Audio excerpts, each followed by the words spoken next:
The majority of the tri-state got it easy, so it's obvious this where it's hard at. Chester City, youngins out getting. We're live. We back with the Faces of the Future podcast. This is episode 4.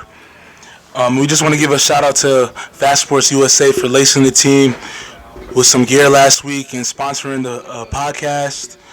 We want to give a shout out to everybody with mental health. It's mental health awareness, and it's something that a lot of people is really fighting nowadays, and with social media and different things, and there's a lot of depression going on. So anybody that has mental health or is going through something like that, we're praying for you.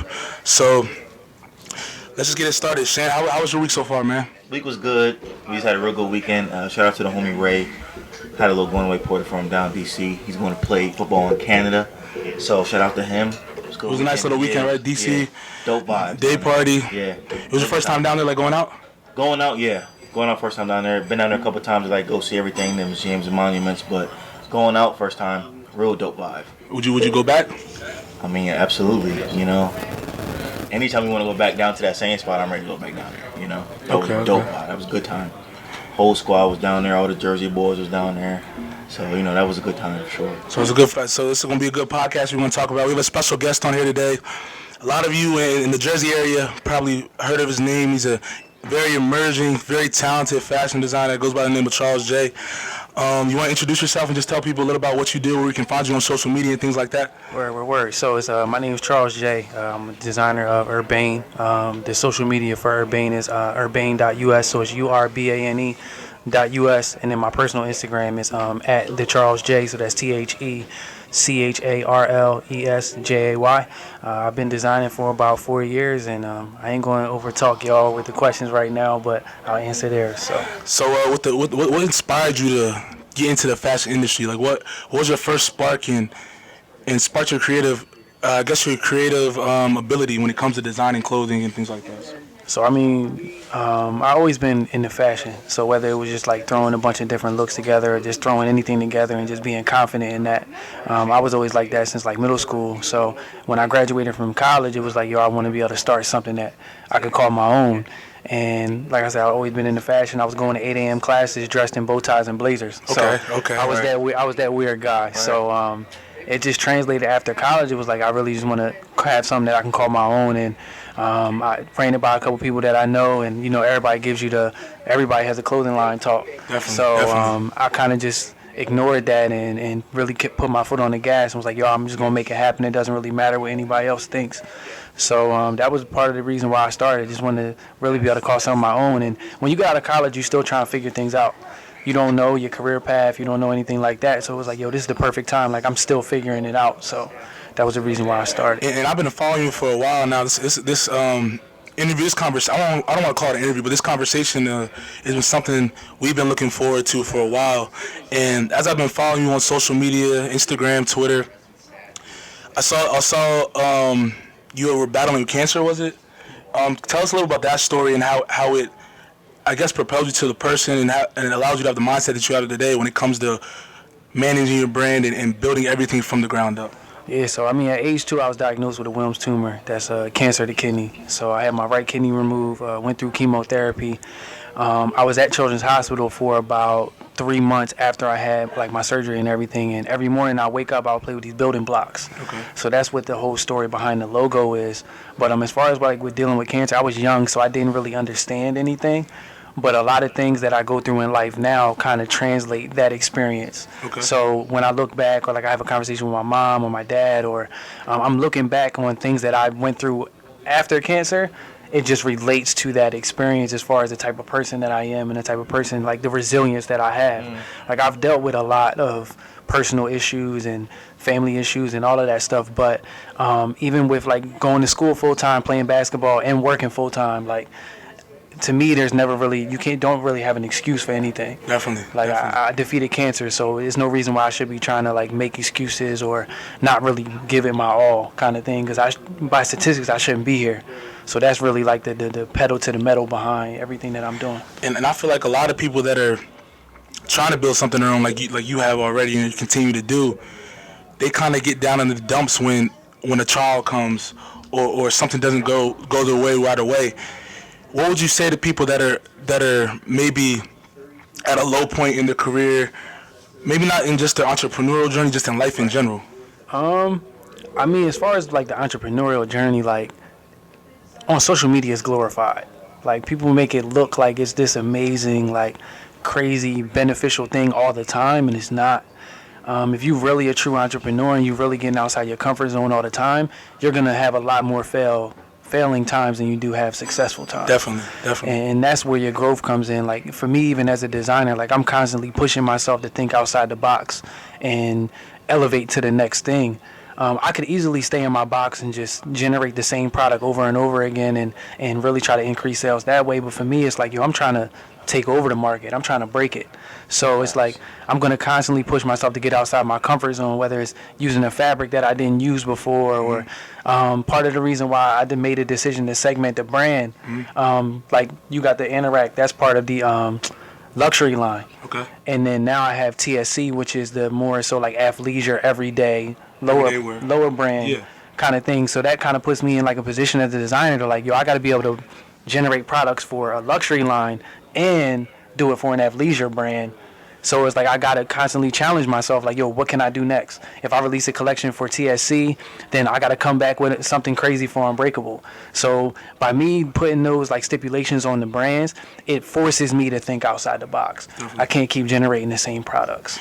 And like you said, you know, everything is like glorified on social media. All people see is the finished product. You know, they don't see the work that goes into that. You know what I'm saying? You got to really be able to think outside the box because people always want new stuff. You know what I'm saying? Everybody's looking to hop on the latest trends or the latest wave. So, I mean, I think it's dope. And I think, you know, your story, especially like you said, you know, nobody really has an excuse. You know, you overcame a lot personally and you out here doing your thing. You know what I'm saying? Like you said, college, basketball, full-time worker. That's not easy, you know what I'm saying? Especially when you're in your 20s, you know what I'm saying?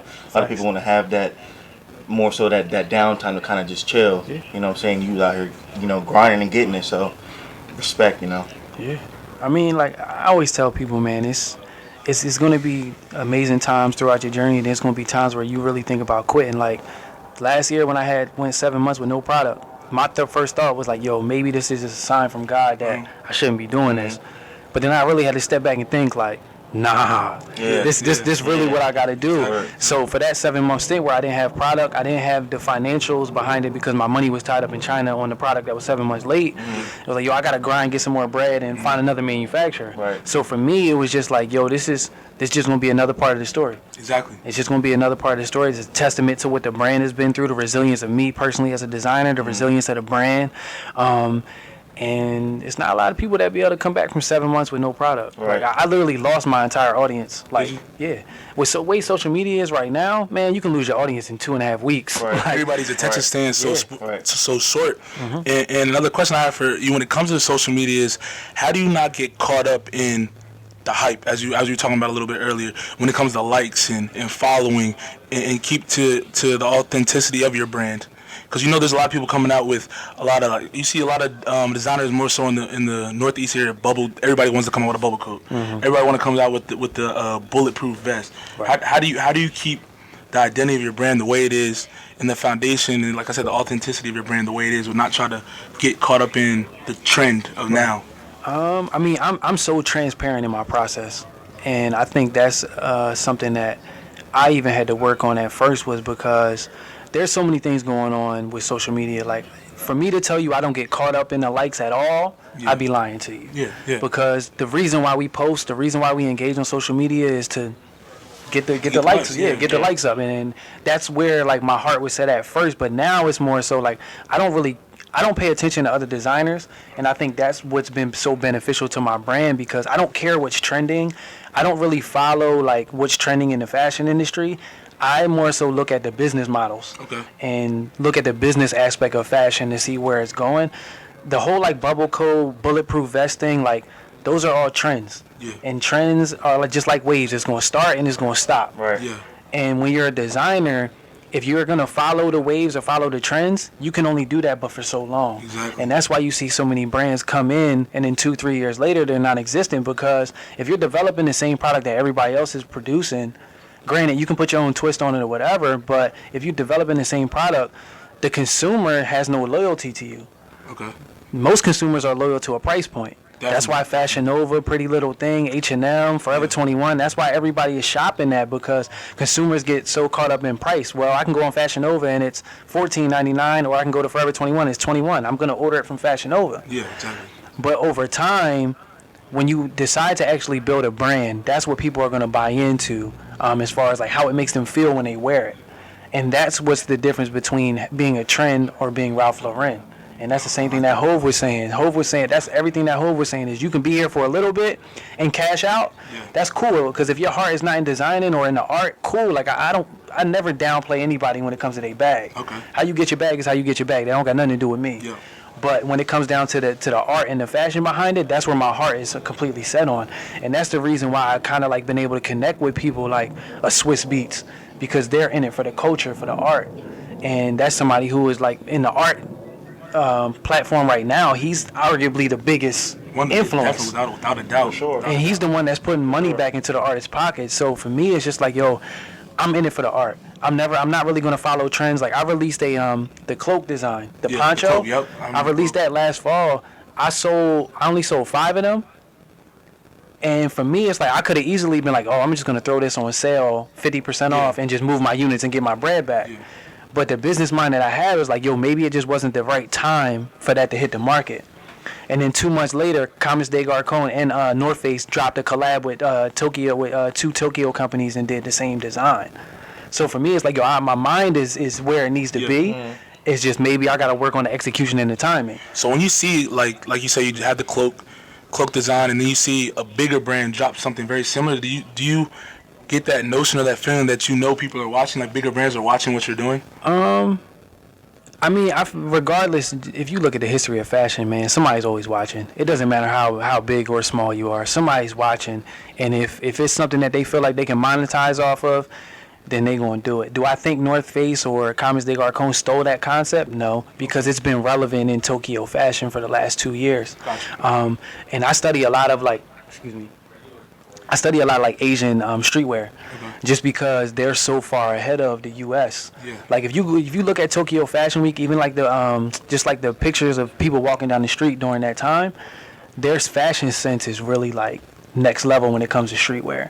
And that's the reason why I study that, is because a lot of the Asian culture is focused on quality. Okay. That's one thing that they're huge on. They're not going to wear anything that's like not high quality. And that's the reason why you see a lot of them wearing like Gucci, Burberry, like all of those. High end. Yeah, like everything's high end. Yeah. Grant, because they're focused on quality. And that's something that I stand by with my brand 100%. Quality. Like I'm not going to release something that I don't feel 100% confident in when it comes to quality. So when it comes to the quality of your brand and your clothing, what do you say to people? Because everybody that's coming up in whatever industry you're in, when they start to get on, you have the people that are close to you that you know for a while, and they want to get discounts, things like that. What do you say to those type of people? I know. Man, I kind of know where you're going with this. I want them to know stuff. For me, it's just at this point where I'm at, I know how much goes into my product. Uh-huh. And I used to get real offensive when somebody asked me for a discount, especially somebody that I know, or like if somebody asked me for something for free. I used to feel like I was being disrespected, because for you to ask for something for free, or like even if somebody joked about it, like I didn't play it as a joke. Yeah. Because like I feel like it's always something true behind a joke. Of course. So whenever somebody asks for like a discount or anything like that, I immediately got defensive. But now I'm more so just like, nah, maybe you're just not my customer. And that was something that I just had to learn. Yeah, and that's just something that I had to learn. Like, yo, your brand's never going to be for everybody. Like, everybody's not going to buy your brand. And that's something like, I don't see this brand being a $5 million, $10 million, $20 million brand. Like, I feel like TSC and Unbreakable, like, I'm cool with a $1 to $2 million brand. Okay. Because my goal is not just, my brand is just a testament of what I'm capable of. Like what I'm capable of designing. Like I want to be able to get to the point where I'm like, I don't want to say a John Geiger, because I want to say a little bit like more so in tune with the art behind it, not just the hype. But that's kind of like the level that I want to be on. Like I want to be able to do collabs with brands, and maybe even jump to being like a creative director for another brand. Kind of like on a Virgil kind of like vibe, or like a Jeremy Scott. Like Jeremy Scott is like, he's dope. That's my like Yeah. that's my immediate inspiration. Even like with you see like the color pops for the brand and all of that. Like a lot of that comes inspired from like a Jeremy Scott era where he just didn't care. He doesn't care what the consumer thinks. He doesn't care what fashion thinks. And that's something that I honestly took from him, just from reading about him and watching his documentaries and things like that, is he didn't give a fuck about nothing. Like, he was the one that just was like, yo, this Captain Crunch box, I'm going to put it into a dress and put it on the runway, and y'all are either going to love it or you're going to hate it. Yeah, you can't really care about what people think, because people always going. Yeah. Everybody not going to like it, like you said. Right. You know what I'm saying? That's You're going to have that base of people that's going to fuck with it no matter what. Yeah. Always, you know? And it's just like, for me, it's like, from a design standpoint, if I'm in a space where I'm so focused on making sure people love it, your brand's never going to grow the way you want it to be. Honestly, but I feel like it can grow. Because if I really cater to everything that the consumer wants, I'm giving them everything that they want. Yeah. But am I fulfilling everything that I want to? Is that the question? I get what you're saying now. So you're saying you it's more so your brand is for you personally, internally. Yeah. It's a product, so it's going to be delivered to market. I'm going to listen to the consumer, because like even with the anorak that you're wearing right now, a lot of consumers over the past 2 years been hitting me up like, yo, why don't you make nothing that's like, because they're like, yo, I don't wear like colors, like I don't like to wear loud colors. And I kind of took that into consideration over time. I was like, okay, maybe I should start designing some things that more people would want to wear, like, because a lot of the pieces are like statement pieces, or it's something that you not necessarily can wear every day. And that was the part of the reason why I wanted to start TSC, which is The Story Continues, because I wanted to make something that people could wear more so like every day. And from a business standpoint, TSC being lower price point allows me to graduate my consumer. And what I mean by that is, if you go onto a website that you never shopped before, you see a shirt for $150 or $200, right? Are you going to be like kind of on the fence about ordering it because you don't necessarily know the brand? For me, TSC is like the first step. You come in, you see the brand is dope, you're like, all right, let me order this $45 t-shirt. Yeah. And let me check the quality. Because like, regardless if it's a lower price point brand or higher price point brand, there will be no change in quality. Quality's going to be there regardless. Yeah, like the t-shirt that I just released, like it's fully custom, the own measurements that I wanted for the t-shirt, own fabric, everything.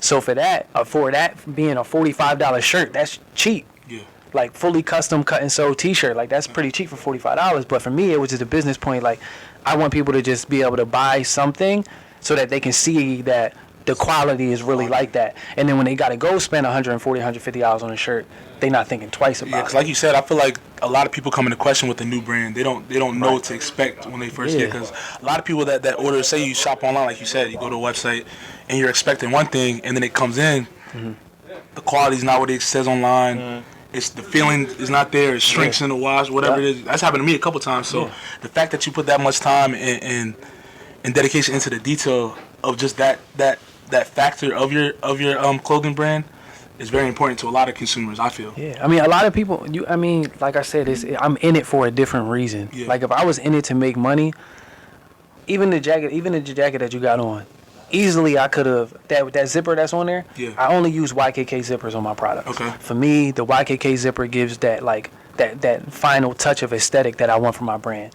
YKK zippers to me are the best zippers that you can get. Is the consumer really gonna pay attention to that? 90% of them? Nah, probably not. If I say something about it or I point it out, they'll be like, oh yeah, word, like it is. Because most people don't know. But I could have easily cut the price per unit. I could have cut that down by like $4 or $5. Mind you, if I'm ordering 100 of them, that's $400 or $500 off my order. Facts. That I could have just cut off by using a different zipper. Even the strings that are on there, like they didn't have to have the metal pieces at the end. That's an extra $1 per unit. Like all that stuff adds up too. Yeah, so people don't know that's what really goes into it. You know what I mean? Like I said, all they see is the finished product and what they get. They don't really know what goes into the whole thing, the whole process. You know what I'm saying? And like even for me, like maybe that's a learning point for me, is maybe I do got to showcase more of my process, so people can really see what goes into that product. If you definitely did something like that, and people understood, like you said, the process in which it takes, and the process that goes on behind creating everything, like the details, they may not be as appreciative or bother more, but they might understand. Right, yeah, and like for me, it's not about, listen, if you don't like my brand, you don't like my brand. Like I'm not going to sit here and try to convince you to like it, but at the end of the day, you gonna respect it. Exactly. Because like you gonna respect the time, the effort, the quality that's in the product. Because I'm not, like I said, I'm not putting out anything that I'm not putting my stamp on. And a lot of the decisions, like I go through a lot mentally because my manufacturer's overseas, so I'm not necessarily there for the final parts of the process. Like I do everything in house up until them assembling the product. Okay. Like I do all my digital tech packs. I do all of my measurements as far as like how I want stuff to fit, the length of the sleeves, like everything. I do all of that in house. So when it gets to them, they're just assembling the product. Okay. But there's decisions that I gotta make midway through production or like at the end of production or at the beginning of production that are like crucial. So like for instance, the jacket that you got on. Yep. I had to adjust the length of the body because the sample came back, the body was too short. Like it didn't fit the way that I wanted it to. Okay. So I had to make a last minute decision within 24 hours in what I wanted the length of the body to be, but I didn't physically have the product like finished in front of me to see like, okay, this is what the finished body is gonna look like. You didn't have it like on you. No. So you ever like got something and like had to send the whole thing back because it wasn't the way you wanted it to be, or does that ever happen? Nah, I just like a lot of those last minute decisions I've made, I've just stood behind them 100%. Mm-hmm. And like even just the decision to make the body a little bit longer, like if the body is an inch or like 2 or 3 inches off, it completely can ruin the fit of the shirt or the jacket. Yeah. And like for me, like I've made those decisions time and time again, and was like, yo, this is the decision I'm gonna make, and that's it.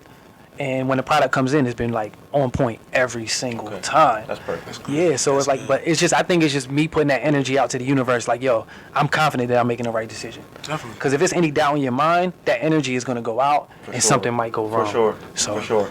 So we're gonna do a little segue, a little intermission on the podcast. It's time for the Faces of the Future emerging artists, and today we're gonna feature Amir Fontaine.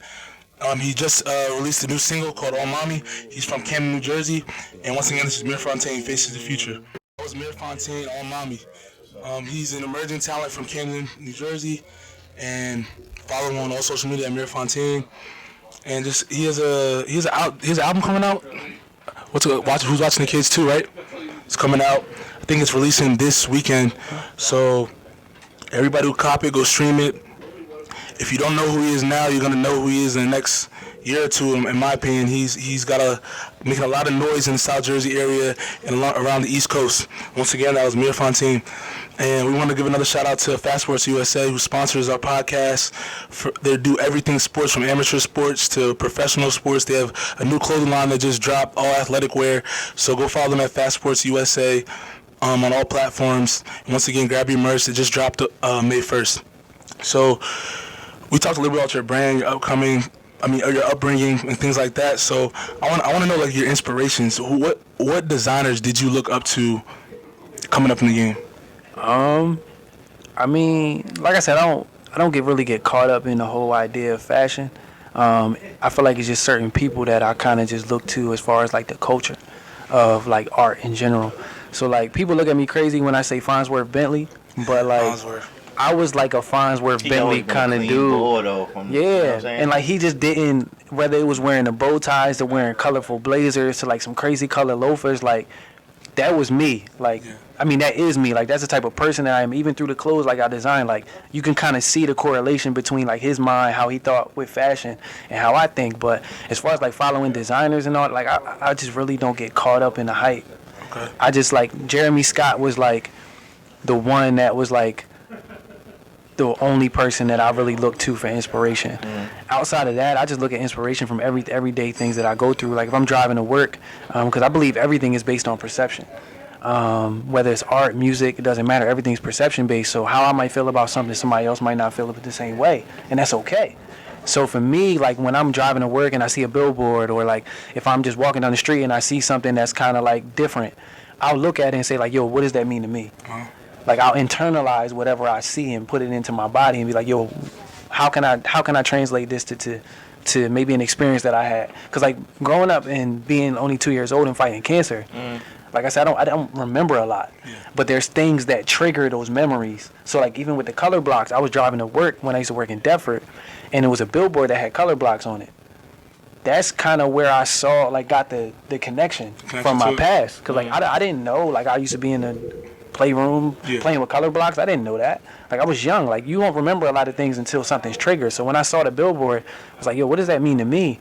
And then, like, I got off work and I ended up having a conversation with my mom, and, like, she just bust out crying. And I'm like, yo, like, this is real. Yeah. Like, and that's how I came up with the whole concept of the color blocks for the logo. That's dope, bro. Yeah, and it's just like, yo, you really just got to take a look at it and appreciate the things around you, but also internalize them and say, like, yo, what does this mean to me? Yes. So, like, where do you get, like, your ideas from? Do you, like, sketch them out, you draw them out? Like you say, you see something. Yeah. Would you go draw it out, or you put it on some fabric and, like, play around with it? Yeah, or, like, so get... for me, I can't draw. I like, bro, my handwriting is chicken scratch. I'm not about to draw nothing. Not about to draw nothing, but I'm very good digitally. Yeah. Like, I can, in Illustrator, I can go and draw something digitally, however I want to, and manipulate it however I want. So as far as, like, that process, in the beginning of 2019, I told myself, yo, like, whenever you got a design in your head, get it down digitally within 3 days. Even if you're not using it, even if the product's not getting produced, just get it down digitally, put it in a folder, and just keep it in your pocket. So that's really what I've been doing. Like, so any inspiration from pieces that I've seen on the runway, or pieces that I have seen, like, I study, like, 90s street fashion, like, 90, like that 90s hardcore, like, overalls, denim jackets, like, yeah, like that hip, like, 90s fashion is never going to go out. It's always going to find its way. It's always going to be in fashion, because a lot of the pieces that were designed during that time frame, timeless. You think the windbreakers, oversized crew necks, like, all of that stuff, it's never going to be out of style, kind of thing. So with my design process, like, when I see something or I have an idea in my head, I get it down digitally. I'll design it first digitally, and then I'll pick my fabric second. Okay. Because I want to make sure that the design, like, I'm not designing based on the fabric, I'm designing based on the design. Okay. So I'll put the design together, and then I have over 1,000 swatches at the crib, like, a fabric that my manufacturer has sent over time. So I literally just start going through the swatches and seeing, like, all right, yo, this is not a traditional fabric. Like, even the jacket that you have on, like, that's PU. Like, you have genuine leather, then you have PU, which is a synthetic leather. Okay. Most people aren't putting PU on a hoodie. Right, so that was my thought process behind it. Like, yo, I can use this PU because it's 100% weatherproof, waterproof, all of that. Yeah, so it was like that when I was rocking it. Yeah, like, literally, when you, like, one day I was wearing the whole set in the rain, and literally the water just, like, drops off. Yeah. So, like, I just put the designs down, then I'll pick the fabric second, and then I focus on the fit last, just to make sure that the design is, like, fully done, and then I'll worry about the fit later, because the fit is something that I can always adjust. Even if I have to make a last minute decision, I can always do that. But I just want, my biggest thing is getting the design down and getting the fabric picked after that. Gotcha. So, with all that being said, where will we see Charles J in the next 5 to 10 years? 5 to 10 years? Where can we... drawn out plan of, like, I want to be here, then I want to be here, then I want to be here. I don't think, like, I mean, granted, I do think about 3 to 6 months from now, but I'm thinking 3 to 4 years, 5 years from now. When I first started the brand, before I started the fashion thing, I really wanted to generate a digital fashion a digital magazine that highlighted all the artists in the area, but everything strictly digital. So I started that process, and it just didn't work out at the time, and that was called Avenue Black. Okay. So now I'm actually going to be launching my consulting service, which is going to help other designers develop a higher quality product. And that's what Avenue Black will be. It's more so like the platform. So, like, Urbane is like my testimony. Okay. It's like, yo, I developed this brand, I developed the product. I can show you how to make a higher quality product. And granted, is that service going to be for everybody? No, because there's people that just want wholesale tees and want a screen print on their shirts. Like, that's cool. That's just not my market. But I know that I could help somebody elevate their brand with the consulting aspect, and then even down to, like, throwing, like, showcases for, because, like, man, I'm tired of these fashion shows, bro. Like, fashion shows are so boring. You go to a fashion show. You don't like going explain that to... I've never been to one, so I don't know what it's like. Like, I've done probably, like, 3 or 4 shows, fashion shows, and then, I mean, granted, hopefully New York Fashion Week in September, I'll be doing that, but as far as fashion shows, for me, it's just boring. Like, you got people sitting down or standing up, and then you got a model going up the runway and walking back, and then that's it. Like, for me, that's cool, but is that really going to showcase everything that I have to offer as far as the product and the quality? Nah. So, like, when I did an event 2 years ago, we did an event at Open Space, probably had about 200 to 225 people show up. Okay. we did live mannequin modeling where the models were like actual, like they were people, but just standing there like on a platform. It's kind of like how Kanye did it with his similar to that. Yeah, so like those are the types of events that I would want to do. But I want to generate an event where it's the 8 to 10 of the top designers in the same room. Yeah. And it's, for me, like I said, I'm never about competition. Like for me, I'm in my own box. I'm never going to look at somebody and try to compete with them. But that still don't mean I don't want to be the best. Exactly. So for me, it's like I want to be in the room with the best. And I'm never going to shy away from that moment. Like the moment that I get an opportunity to be in the room with the best, I'm going to be there. Right. That's how you elevate your game. Right. That's Yeah. the Like only way that's you're gonna be able to. Definitely. Like we grew up playing ball, so it's like, yo, if you keep playing with the bums, you ain't gonna get no better. But if you in 8th grade playing with 10th, 11th, and 12th graders, like you gonna get better. Yeah. And that's the same like concept that I have with design. It's like, yo, I want to be around the best. I want to be around people that are better than me or who have been doing it longer than me. And with the event idea, like I really just want to get everybody in the same room so people can see how much talent is in this area. Yeah. Because you think like, even in South Jersey, you mention South Jersey and fashion in the same sentence, motherfuckers gonna look at you like, what are you talking about? What are you talking Come about? on, Exactly. bro. Like niggas in South Jersey don't do that. That's not their thing. They don't do that. But it's a lot of people in South Jersey, like shout out to Kelvin Michael, Lucky. Not many are like us. Like he's reconstructing stuff like completely by hand, like taking a denim jacket and reconstructing it. So with people like that being around, like it's only going to elevate the platform. So to get everybody in the same room, like that's what my goal is moving forward. We talk about the talent hub in South Jersey all the time. There's a lot of talent in this area that people really don't know. It's overlooked a lot. Tapped into. Yeah, you know? Like even because everybody feels like you got to leave South Jersey to get to the next level, and I completely understand it. Like there's bigger markets everywhere, but with social media now, the world's so small that I could make it look like when I was in LA for a week, and I had people hitting me up from LA like, yo, what's up? I want to shoot. Like, what's up? And this was like 2 weeks after I left. I'm like, yo, I don't even live there. Right. Like, I'm in Jersey. They was like, yo, but you was just here. I'm like, yo, I was there for like a week. But like with social media, you can be anywhere you want to be in the world at a given time. Like I could be in LA and New York at the same time. Exactly. Like I could just have models and photographers shooting there and shooting here. Like it's with the world being so small. Like people really think you gotta leave South Jersey to get on the map. Like nah. Like let's build a platform here. Like even with artists, you see a lot of artists just get up and go. That's what they were talking about this in our first podcast. How, South Jersey. I say these artists, for example, they feel like they need to go to like the Philly market or something like that. But even if you look at the Philly market, like the Philly market is not even established yet. Exactly. I feel like just the mindset people down here have. Like I need to get to a city to be noticed. Be somewhere big to really put yourself out there. And that's not the case. Social media now, that's really not the case. Nah, it's not. But also too, you got to think. I understand why people want to leave because the same area that you come from, a lot of the people that's there are not going to support you until you make it anyway. Right, exactly. So a lot of times that's why people leave and then you see them come back. Like I got to leave, get my brand popping, and then I come back and everybody wants to show love. Like, nah, like let's show love now. Like if somebody in your area and they doing something positive or they doing something really dope that's not like everybody else, support it. Like you'd be surprised how much that support will go. Like it's people that like I went to high school with or middle school with, they haven't purchased a piece yet. I used to get mad about it, but now I'm just like, yo, all right, cool. Like, it's whatever. The brand's going to get on. The brand's going to be in a store or 2 or 3 or 4. I'm going to end up opening my own store or whatever. But when that time come, be ready. Yeah, exactly. It's coming. And then at the end of the day, then people going to be like, oh, I supported him when he first started. This and this. I knew him at this point in life. Yeah. And it's like, yeah, you know me, but was you supporting me when I was nothing at that time? So it's like, even like you said, with people like trying to ask you for free stuff, like why not? Yeah. Help me, you know what I'm saying? Right. Like, buy what I'm putting out there, you know what I'm saying? That's what's gonna help me more than me giving you something for free. Yeah, I mean, like, it's just crazy because you see a lot of people that half-ass it and get everything handed, like not handed to them, but get everything. Like people out here half-assing, whether it's music products, music videos, photographers half-assing it, and they the ones eating. Yeah. But like I tell everybody, like, yo, they eating right now. What's going to happen 3-4 years from now? Like, and that's all a part of building your brand. Like, building a brand takes time. Like, I follow Damon John. Damon John on Instagram. I've been following his story with Fubu and all of that. Like, Shark bro, Tank, Shark Tank's my shit. Yeah, but they like he didn't get on until 3, 4, 5 years in.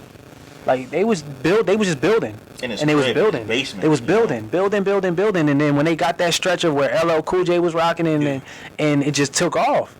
But it's like, yo, are you willing to put in 4 or 5 years? Shit, you might have to put in 10. And that's what people don't realize. They think everything happens overnight. Like I said, like social media has its high points and has its low points, in my opinion. It's like you said earlier, it doesn't show the true grind that you got to go through to get to where you want to be. But at the same time, it can help you get seen by somebody that would never seen before in the past. Yeah, like yo, look at history. Like look back in the 90s. It wasn't no social media, it was no internet, no none of that. Anytime somebody went to try to get on, it's all groundwork. But it's all organic. And like that's why I be telling people like, yo, go to grassroots strategy. It never fails. Go grassroots. And what I mean by grassroots is do all of the legwork yourself. Don't rely on social media.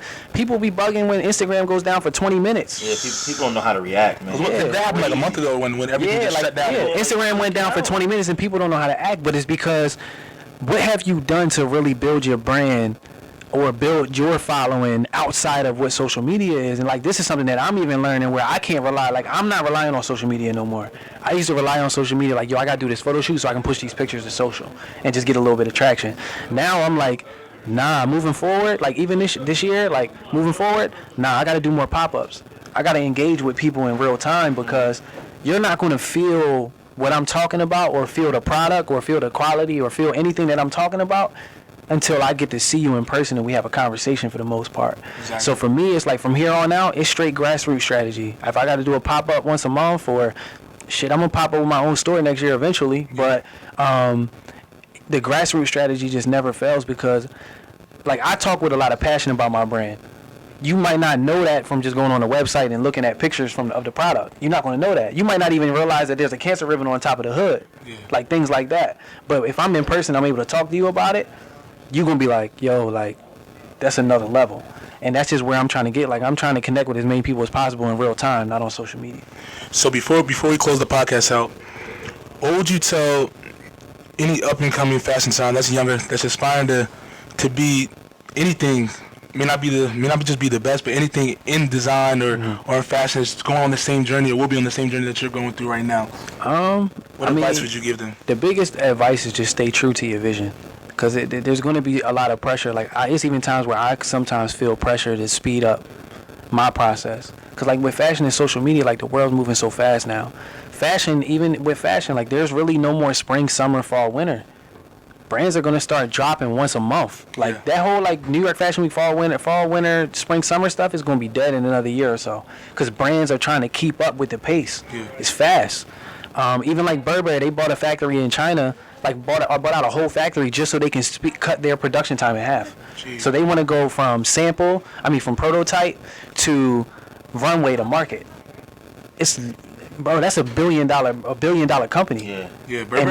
And they're speeding up their process. So it's like a young designer like me or anybody who's younger, like yo, just move at your comfortable pace, but stay true to your vision. Don't conform to the bulletproof vests and the bubble coats, like. All that stuff is going to trend and it's going to pop, but if you in it for the money, cool, do that. But if you really in it to like build a brand and be different and really live through your product, stay true to your vision because there's going to be a lot of pressure from even the fashion industry. Like people design something and they want it to be in vogue or they want the cosign from the critics. Yeah. When have you ever seen a statue for a critic? Never. You never going to because don't nobody give a fuck about a critic. Never. I don't give a fuck what somebody got to say about my shirt because it's for every 10 people that like it, it's going to be 3 people that hate it. And that's just the kind of mentality that you got to go into it with. But it's a lot of people that just really like, they just want to sell more units versus being true to themselves. So if you're a designer and you just starting, if you're an artist, music artist, whatever, man, stay true to your vision. Don't let the industry, don't let anybody try to shape you for who you are. And that's why I got so much respect for artists like Russ. Yeah. And it's not even about the music for me respecting him. It's just because he really doing everything how he want to do it on his time. And that's any artist's goal, honestly. So I think you can really apply that to really anything, any brand, like even us, you know what I'm saying? Right. Like we always say, stay the course, you know what I'm saying? We can go at our own pace. Stick to the script. Learn as we go. You know what I'm saying? When it's our time, we going to be ready for it, you know what I mean? Yeah, without a doubt. It's like playing basketball all over again. Like, you want to hit that shot in the game, you about to be putting up 1,000 shots a day. Yeah. and you don't know when that moment gonna come for that shot. But when that shot come and you ready for it, gotta be ready. It's a different level. Yeah. Like it's the Mamba mentality. Like I'm gonna put in all these hours. I'm gonna put in all this work. I'm gonna put in all this time. I'm gonna learn. I'm gonna study the game. But when my time come, man, you gonna know. Oh no. Yeah. Well, we appreciate you for coming through, man, and supporting NBT and everything we stand for. We're definitely supporters of your brand and everything that you are now and what you're going to be in the future. And once again, this is Charles J., the designer of Urbane Clothing, and you guys need to check him out, because if you don't know him now, you need to get on the wave, because if you don't, it's going to be too late. He's going to be bigger, better. So check him out. Follow him. Give him your social media one more time. Social will be urbane.us on IG. So it's urbane.us.